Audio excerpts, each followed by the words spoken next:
Ladies and gentlemen, you are tuned into another episode of the Paul Leslie Hour. And now your host, Paul Leslie. Hey, it's me. Thank you for being our listener. We have the greatest people in the world listening to this show, so thank you for being here. Our special guest, Stephanie Brown, is a songwriter and educator. She is a role model to many and is still writing songs since it all began in 1975. As a songwriter, some of the artists who have recorded her work would include Garth Brooks, Darryl Don Ellis, Georgia Middleman, and others. Stephanie C. Brown, thank you very much for being a guest on the show. I'm glad you're here. I'm very glad to be here. So I think most stories are best from the beginning. Where are you from originally? Florence, Alabama, which of course is sometimes grouped with Muscle Shoals. What about when you started to write? What are your earliest memories with writing things? Oh, when I was maybe in the first grade, going through Mother's, all the different things, I found a little story I had written in, a composition book that was about a goat that drove a car and smoked cigarettes. So that's the first I remember. And then maybe when I was in the sixth grade, I remember writing a story and sending it handwritten to a major magazine, not knowing that that's not how you do it. So I've been writing forever. I didn't realize I was a songwriter until 75. So that was, other people had to convince me that what I was doing was actually songwriting. And how did they convince you? I was selling printing, and I went into a studio widget here in Muscle Shoals to collect a printing bill. And Ron Ballou was talking to me, and I was telling him he owed us money. And he stopped me and asked what I had to do with music. And I told him nothing. And he said that I was being pulled to the session that was going on downstairs so much that I couldn't talk to him. And I still said nothing. And he asked if I wrote. And I said, everybody writes. And his answer was, no, they don't. And he asked me to bring in some of the things I had written. I went in with a Tide box, that used to do that as filing cabinets, a little Tide box with envelopes, slips of paper, just things I had written. And he read through them and looked at me and said, do you realize there's a hook on every page? And I said, what's a hook? Because I really didn't know. And Ron worked with me and convinced me that I was, in fact, a songwriter. I do not play and I don't sing. So I always work with a melody person, though I have melodic input. So that's where I started. Interesting. So tell me a little bit about you were saying that it's words for you, but nonetheless, what music did you enjoy when you were growing up? I don't remember my family having a radio. Surely we did. My first memories start in about Que Sera, Sera, and, the Rosemary Clooney, Patti Page, all of those. And now I do have melodic input. There are times I sit down at the piano and I can pick out one little finger, a melody line. And the guys I write with say that I'm jazz-oriented. And definitely I go back to, the 50s for what I'm hearing. And the co-writers are younger, so what I'm doing sounds new to them, but it's really not. I don't often pick out melodies, but sometimes I do. And one of my co-writers, Mark normal really likes it when he comes in, and I have, a lyric sheet with notes above it. But that doesn't happen too often. Normally, a co-writer comes in, and we sort of toss ideas back and forth. And once we get started, we're always together. I never hand anybody a sheet of paper. Barry Beckett told me not to do that, that if anyone wanted to write with me, then I needed to be in the room. And that was good advice. So when we're writing, we're just sort of forming as we go. And I have input, like I'll say, my hands always go, stretch that out, go up, go down. This doesn't sound right, that. But basically, I am words. Although in the session, ideas and images more than actually metered lines, if that makes sense. Mm-hmm. Mm-hmm. Who would you say the lyricists are that have had the biggest influence on you? I'm thinking of teams, lyrics. I'm sorry. I just don't, no one comes to mind. No worries. How would you describe Muscle Shoals? The most wonderful place in the world. I left it for, 11 years. I was in Nashville. And in 75, Muscle Shoals was hard for me. I was a female in a studio, the only female that was just a writer. The rest of them were background singers, something. And it was hard. I was told one time that I was good, but I was a female, and that females cause problems in studios. So I left, taught school, and got back in the 80s maybe, and it was better. Worked with Walt Aldridge, which Walt signed me as a writer at Fame, and I had taught him in the 10th grade. So for Walt to sign a female who was 40, that speaks really well for him, and it shows how the town had sort of shifted. So, but I'm back in Muscle Shoals, and I love it. It's, of course, known for its earlier days, but there's a lot going on now. Very creative, and it's definitely a music town that is sort of coming back, if that makes sense. There was a period of time that people knew Muscle Shoals for, all the hits that had come out of here, but what was going on wasn't as well known. But we're coming back, so it's a great town. I'm hoping you can tell us a little more about Walt Aldridge. Some of the listeners might know that name, but he's a great songwriter that no doubt has written songs that they know. What is he like? Walt, I taught him, which he was in the 10th grade. Walt is a kid who sits in the classroom, is very smart, and when he says something, it's not sarcastic, but it's sort of an aside, very, very smart. And when he signed me as a writer, he had just started running the publishing company at Fame. And again, I look back on it, and I'm not sure I see what he saw, but I was 40 and he signed me. He has obviously gone on and done wonderful things. He was interesting to work with. Like I said, he's sort of quiet, and it's hard at first to know how Walt's feeling or, his response to anything.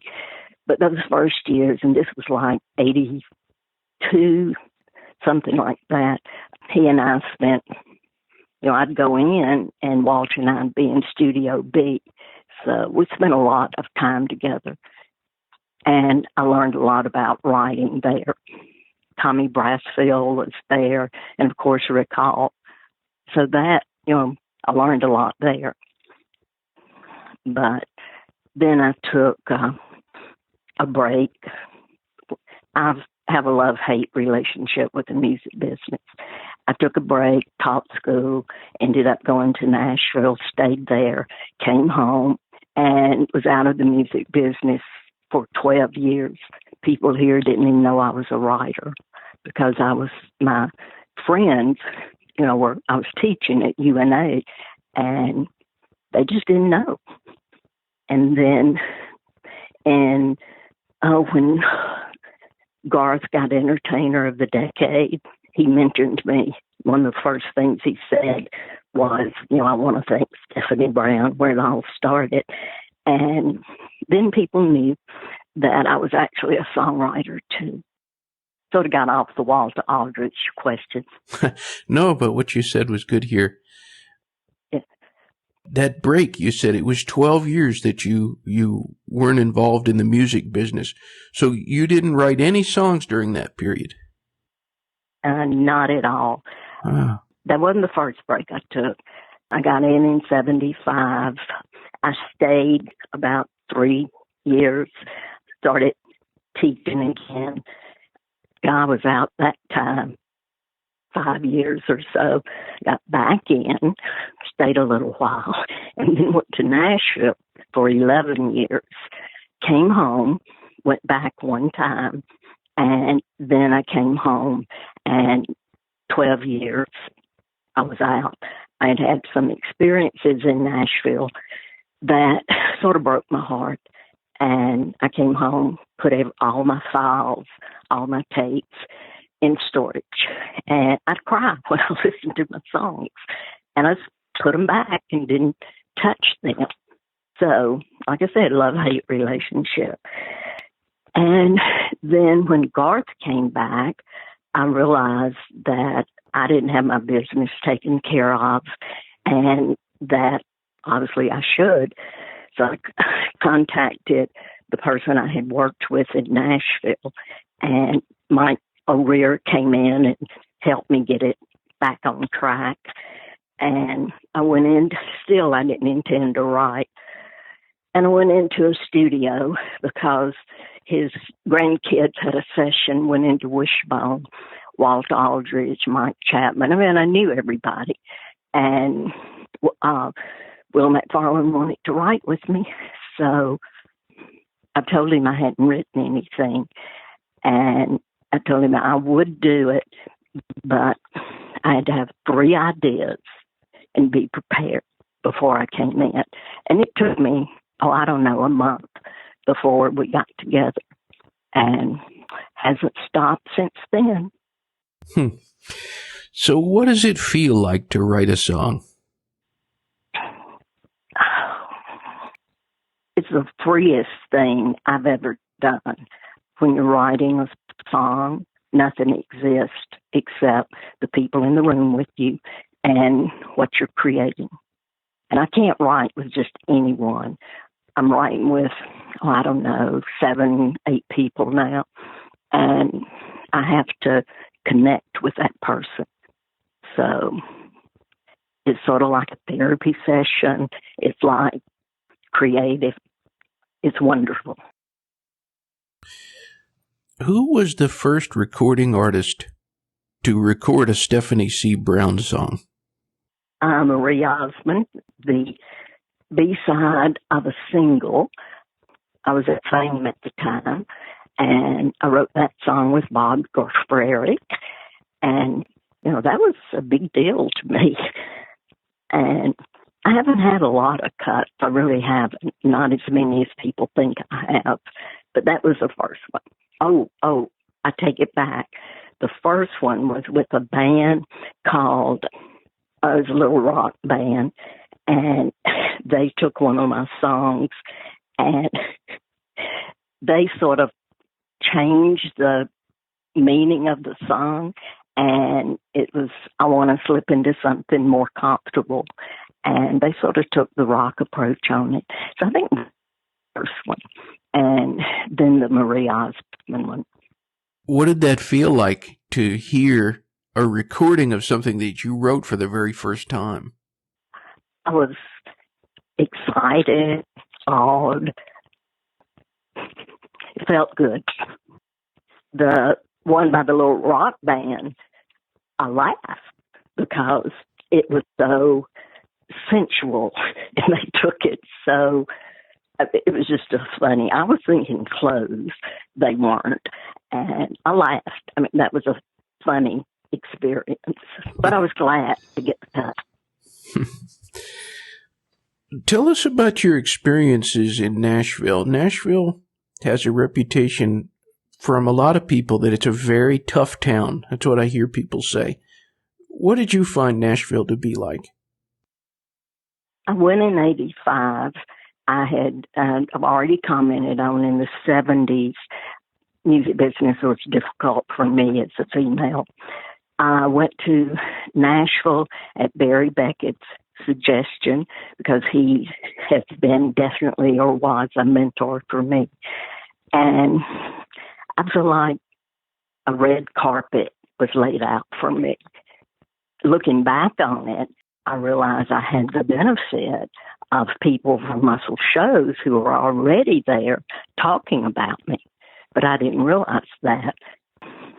Every meeting, I was just happy. And I always felt like there was a new door to go through and that I was on the right path. It was hard as a songwriter, brand new, and as a lyricist, basically, and 40. Looking back on it, I realize how remarkable my life has been, but I didn't see it then. I was just doing what I had to do. And so Nashville was a wonderful town for me. Started as a writer. Then I ended up with a publishing company because I was taking songs of friends in, right, school teacher. So obviously I was helping other writers. And I took some songs into Barry Beckett that friends had written and that I had recorded on a little 4-track in my house. And I was playing them to him. And he told me I should open a publishing company. And I told him I wouldn't know how. And he pointed out that what I was doing was what a publisher did. So I started actually 2 publishing companies, Golden Ladder Music and Silver Cradle Music. And at that point, I was working with other writers. And I think it slowed me down as a writer because people looked at me as a publisher. And I was working the catalogs by going in and playing the songs to A&R people and producers, because in those days, you could walk in a door and sit down and play a song face to face with a producer or an A&R person. So that and went from being a publisher, and Garth actually was one reason I started the publishing company, because I was working with him. I wanted him to go on to work with other people, but also I recognized that I needed to have a structure in place. So if I met another Garth, I would be ready, because with Garth, I wasn't. And I'm one who told him to go on, that he had to have someone with money and influence, and I didn't have anyone. So that's sort of why the publishing companies were started. Well, on the note of Garth Brooks, what was your first impression of him when you met him, and where did you first encounter him? You know, Garth came to town and stayed a day or two, went back, and then came back. He was staying with a friend that I had worked with, Bob Childers from Oklahoma. And Bob called me and said, "Hey, there's this kid in town. Will you come out and hear him?" So I went to Windows on the Cumberland. Garth played. I was impressed. He ended up, Garth and the band that he came to town with we ended up going to my apartment because there was a song Bob Childers had written that I loved the lyric, but I didn't think the melody was right. So I suggested that Garth and Bob work on the song. So at night, they got together, and it was really funny because Bob was willing for someone to do a melody, but yet no meter, no anything could change in what he did. So eventually they sorted it out, and I recorded it. I had a little 4-track, and when Garth got through, he said, "Ma'am, is that okay?" And my answer was, "Kid, could you do that one more time for me? And this time, do it with some feeling." So that's where we started. And I think because of that, Garth to this day knows I will never tell him anything just to be nice. When he asks me something, he gets what I think. So we've remained close. We've taken breaks from our friendship, or not from our friendship, but our contact and communicating with each other. And rambling conversation, I'm so sorry. No. Back to Garth. He and I, to back up to that night, at that point I was coming and going from Nashville back to Muscle Shoals, and I played the tape on my way home. And I thought, God, this kid is marvelous. And when I got back to Nashville, I called Bob and said, "Hey, look, I need to meet that kid again." And we met and just connected. And in those days, we went to writers' nights together. We were songwriters, just, going to writers' nights, being totally immersed in the music business. And like I said, that connection is still there. There's a song that you wrote with Garth that we were talking about online a few weeks ago. And I always thought that on that album that it came out on, Rope in the Wind, it's a very distinctive song. And for the listeners out there, the song is called Burning Bridges. What inspired that? Yes. Funny story on that. Well, at the point that was written, I had a house with 3 apartments, or I lived in one, Garth and Sandy lived in one, and we wrote every week. And we got together to write, and he told me he wanted to write Burning Bridges. And I said, well, I don't, because it's been done. There's nothing new to say about it.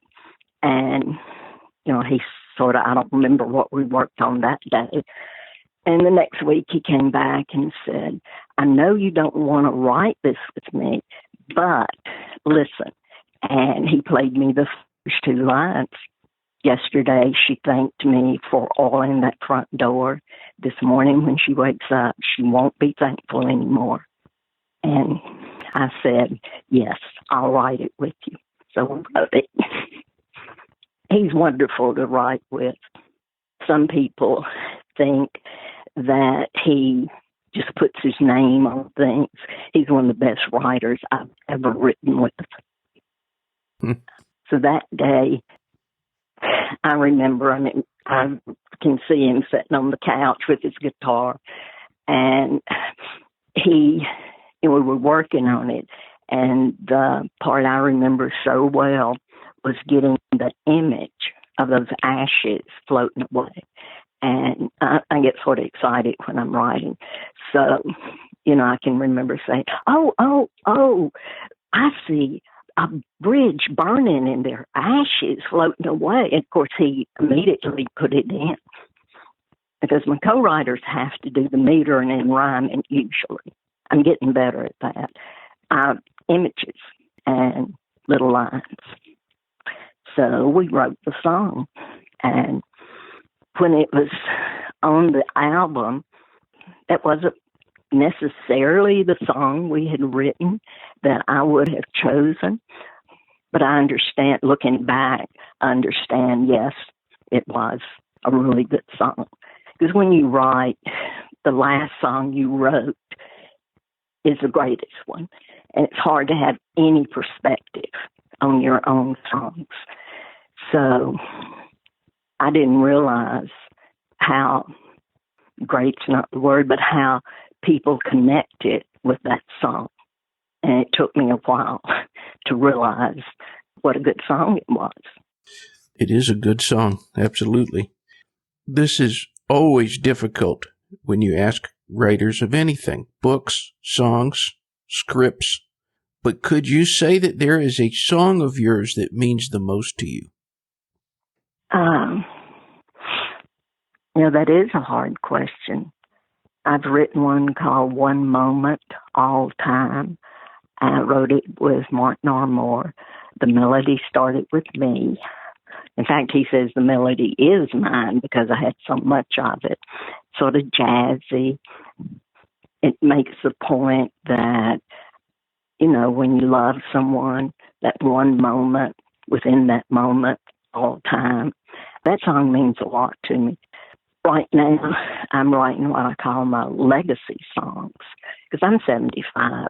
So I want my songs to really mean something. But that one, if someone were to say, okay, the best song you've written, I'd choose One Moment, All Time.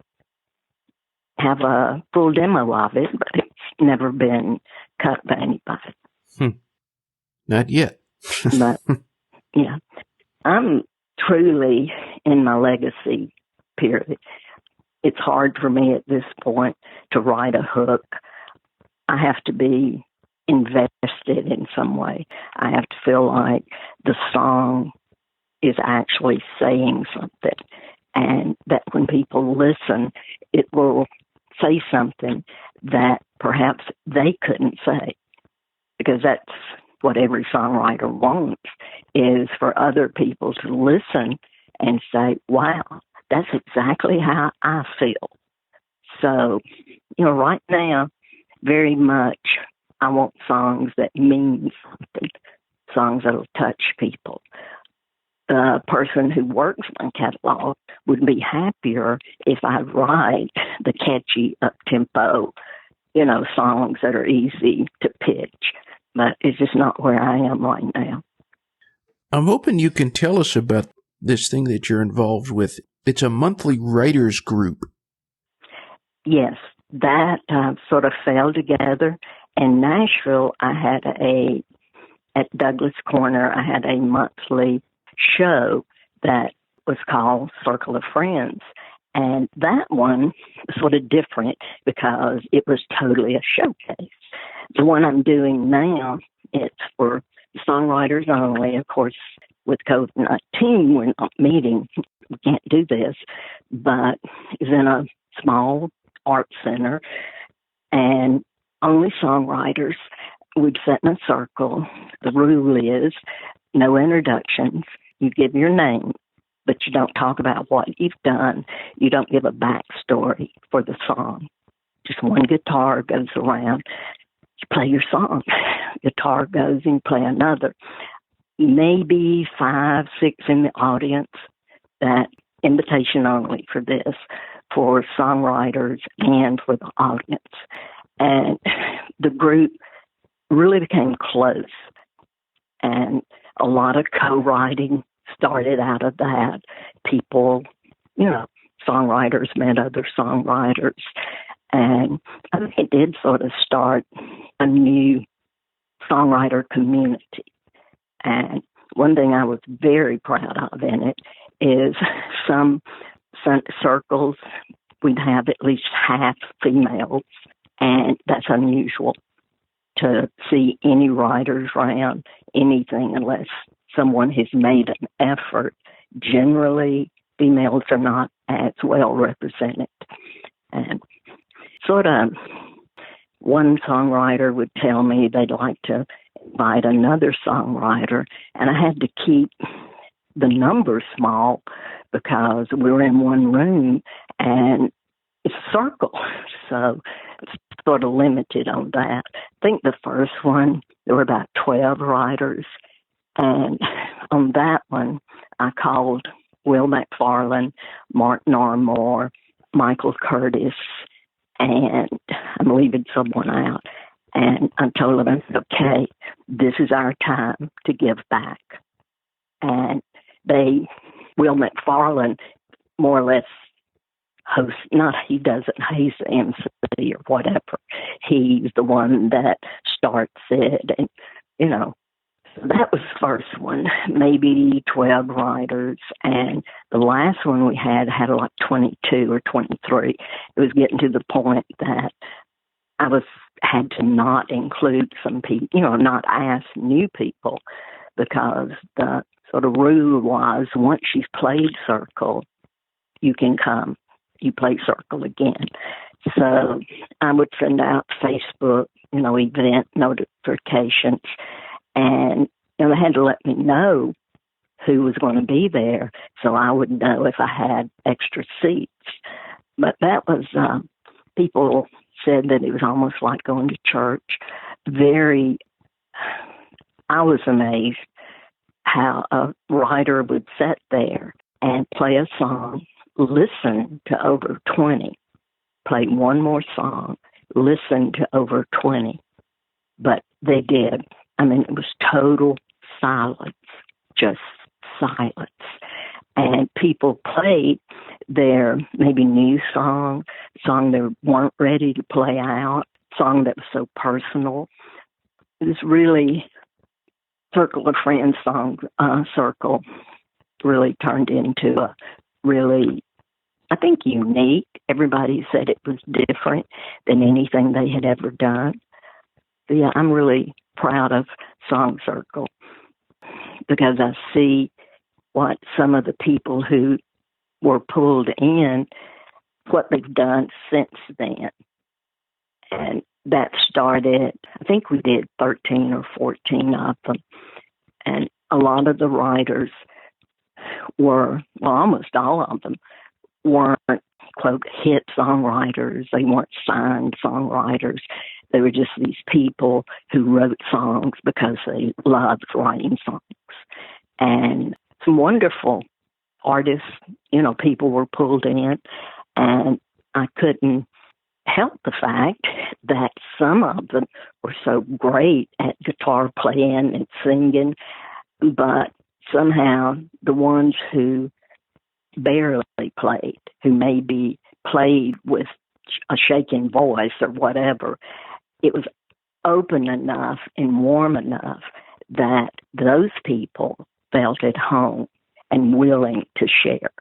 And that always impressed me, that there was such a wide range of talents and even songs. And people got better because you sit in a group and you hear these wonderful songs and you go home and you've raised the bar a little bit. So, yeah, I'm really proud of Circle and the part that I've played in Muscle Shoals. I think there would not be as many songs written if not for me, because I'm the one who pushes everybody for appointments. I'll get in touch and say, hey, what day can you write? I pulled combinations together. People have been in this town forever, but have never written together. So I've been called the glue that keeps everything together. And that's sort of my role. Rick Hall called me a catalyst. And like I said, I've been told I'm the glue. I'm not, since I don't play, I don't sing, I'm just sort of there behind the scenes, pulling the strings more or less, or, just helping other people do what they perhaps wouldn't do without my help. So I'm right now very humble. People talk about what I'm doing, and to me, it's not actually me. It's the energy that I've tapped into, and it's the energy of all the people that are working together. So I had a really good demo situation going, which really pulled musicians, songwriters, and people together. New person came to town, Charles Holloman. He bought 2 studios. One of them was Widget, and he says I stalked him, but I had to meet him. I mean, he bought Widget where I started, and we met, and he asked about the town, and I started talking and explaining, and I just stopped and said, hey, I've done this before, and this time I'm not going to do it for free. And he asked me what I wanted, and I said, studio time, mix time, an engineer to catch me up on my catalog. And at that point, I think I had 18 songs that I had, sort of, since I was back. And he said, fine. And so I got a studio for free. I was writing with almost a whole band. I had Will McFarlane on guitar, Milton Sledge on drums.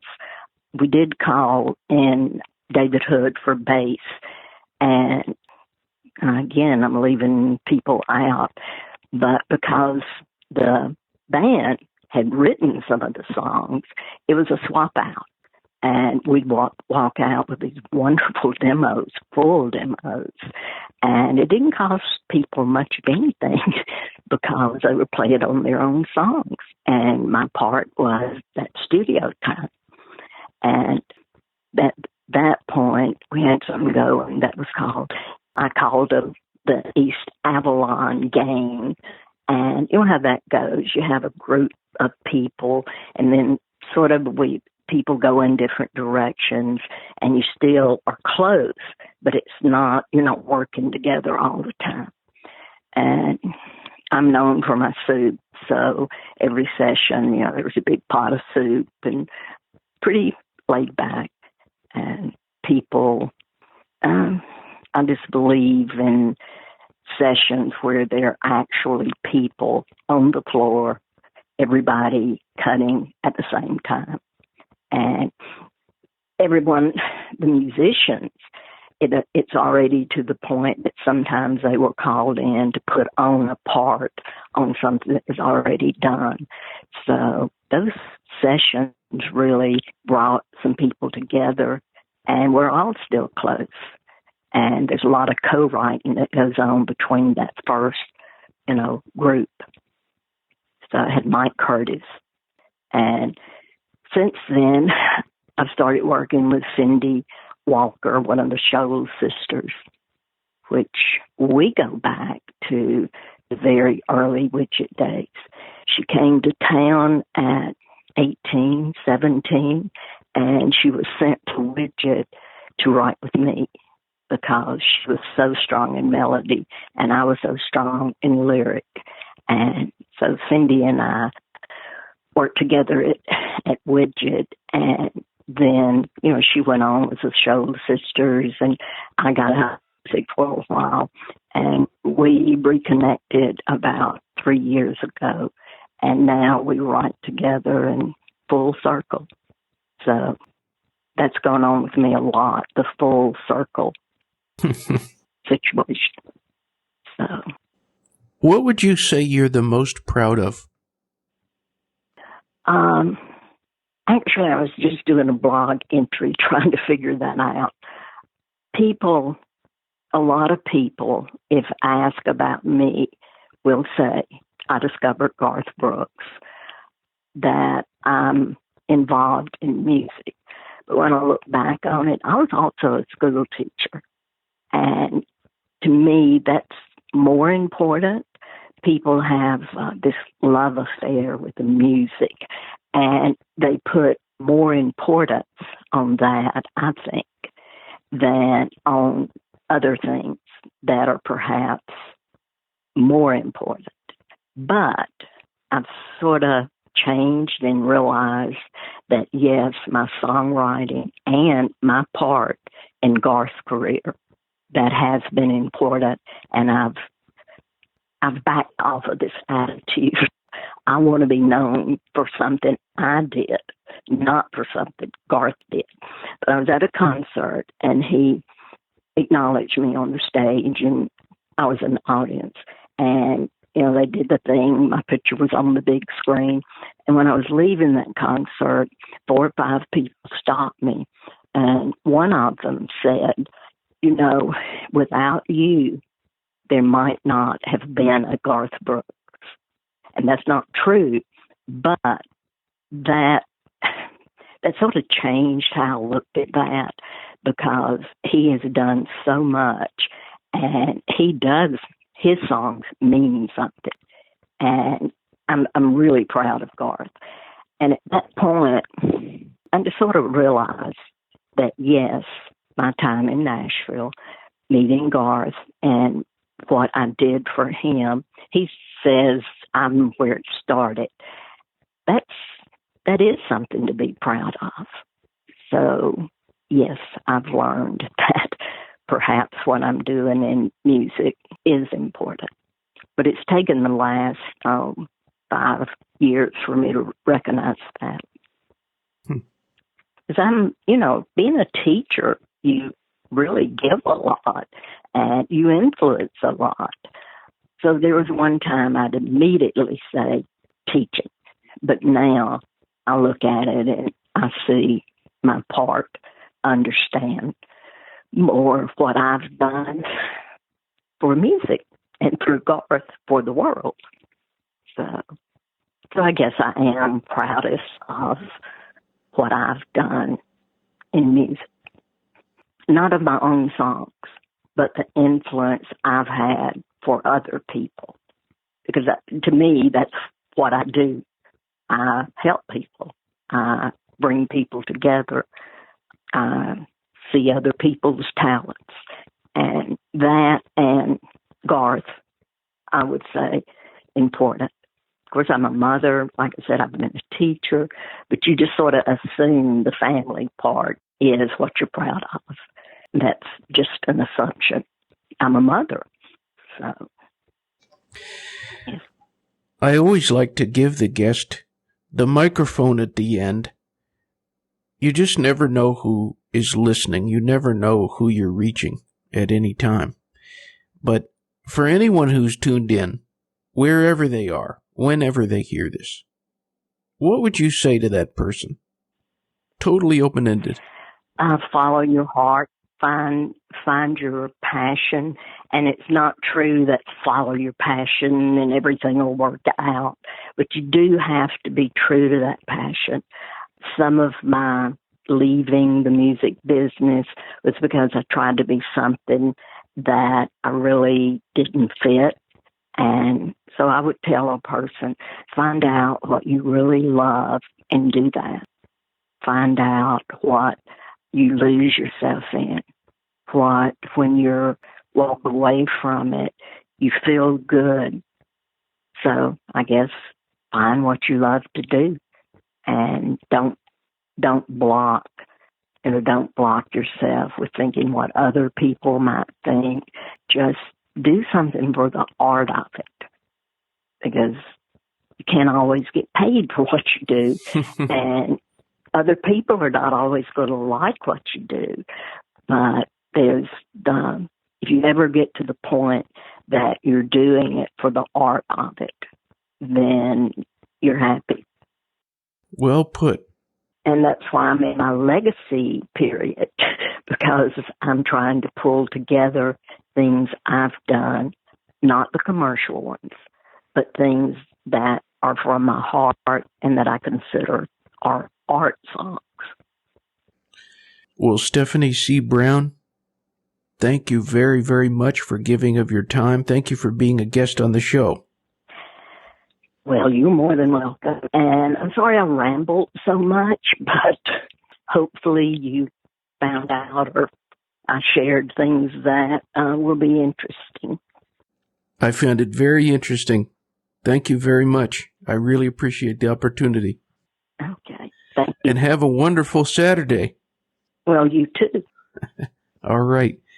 Well, until next time.